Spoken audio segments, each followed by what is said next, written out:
4 Sauvignon Blancs. 4 Sauvignon Blancs this year. Right. So this year, I didn't start off on them. Okay. So this year we have 4 different Sauvignon Blancs, which is because we have 4 different clones of Sauvignon Blanc for the most part, or 4 different. We have 3 clones and 4 blocks. Yeah. So the first one we so far I say it, so we have a long history of making Sauvignon Blanc of 2 years. But anyway, so far we have always barrel fermented our Sauvignon Blanc. But this year we decided to experiment with 1 in tank. So we took our clone 530 and we did a tank fermentation with that. And then the other 2 clones, which are 376 and 01, we fermented in barrel. And then we have 1 block which we call the field blend. And it's a blend of all of those, which we just got a little discombobulated when we were planting one section, and we ended up putting a bunch of clones in the same rows. There was just a little confusion on the parceling out of what we were planting. So that is, we call it mezclado here, which just means mix. I think on the label we're going to call it field blend or something like that. You'll see when you look at the label, but that's the plan of the moment.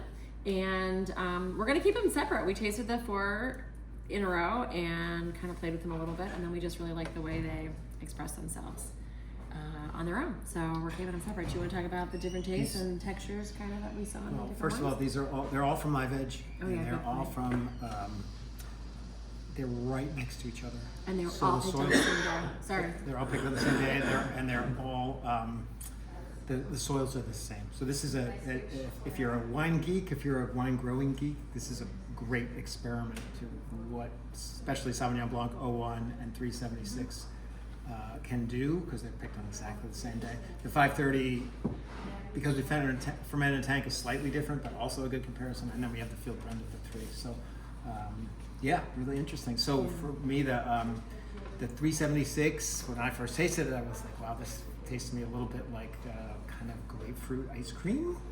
It's got a little grapefruit, like some of that beautiful, nice, bright fruit, and it's got a little creaminess and a little vanilla in it as well. I love it. It was great. I thought the 01, maybe the 01 was my favorite. It was a little bit different. It was, I think those 2 were super distinct. It also had grapefruit notes, but to me with a little bit of a little grassiness to it. And Sauvignon Blanc is kind of famous for like in-your-face crazy grassiness, and I would say this is not that extreme in any way. It was much more subtle. I was like walking by a lawn that's been mowed as opposed to like putting your face in the lawn, which sometimes you get, and it's also like it's its own thing. It's interesting, but this to me was like much more of a subtle, like, oh, do I get a little hint at the end? So that was kind of fun. And then the mix is kind of really different. It's weird to me that the mix is in fact a mix of these 3 clones, because when I taste that 4th one, the one that we're calling field blend, it doesn't taste like any of them. I mean, it's got, of course it has some of those hints, but it's a really different feel.